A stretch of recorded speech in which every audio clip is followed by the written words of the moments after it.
Vote count করে result দেওয়া হতো তাহলে আমার সহকর্মীর মৃত্যু দেখতে হতো না, আমাদের কান্না করতে হতো না। আমি এই মৃত্যুর বিচার চাই। বিশ্ববিদ্যালয় প্রশাসনকে এই অব্যবস্থাপনার জন্য দায়ী করছি। আর 11টার মধ্যে যদি রেজাল্ট হয়ে যেত তাহলে আমার সহকর্মীর মৃত্যু দেখতে হতো না, কারণ তিনি সারাদিন অমানসিক পরিশ্রম করার পরে রেস্টে গিয়েছেন। কারণ তাকেও তো বলা হয়েছে যে আবার কাউন্টিং এর জন্য আসতে হবে। তিনি হয়তো স্ট্রেস নিয়ে ঘুমাতে পারেননি কখন তাকে ফোন দেওয়া হবে, যেমন আমি স্ট্রেস নিয়ে ঘুমাতে পারিনি যে আমাকে কখন ফোন দেওয়া হবে আমার হলের এই ম্যানুয়াল পদ্ধতিতে কাউন্টিং এর জন্য।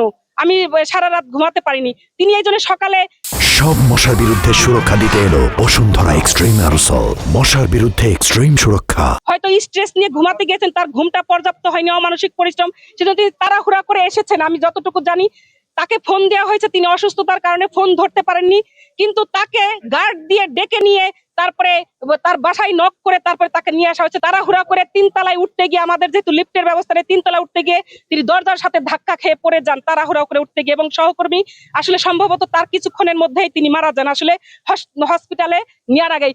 যদি কালকেই যদি এই ভোট কাউন্ট করে রেজাল্ট দেওয়া হতো তাহলে আমার সহকর্মীর মৃত্যু দেখতে হতো না, আমাদের কান্না করতে হতো না। এই নির্বাচন কমিশনের অব্যবস্থাপনার জন্য আমার সহকর্মী জান্নাতুল ফেরদৌসের মৃত্যু হয়েছে বলে আমি মনে করি। আমি এই মৃত্যুর বিচার চাই, এই মৃত্যুর সঠিক বিচার চাই। বিশ্ববিদ্যালয় প্রশাসনকে এই অব্যবস্থাপনার জন্য দায়ী করছে এবং আমার এই মৃত্যুর জন্য বিশ্ববিদ্যালয় প্রশাসন দায় নিতে হবে।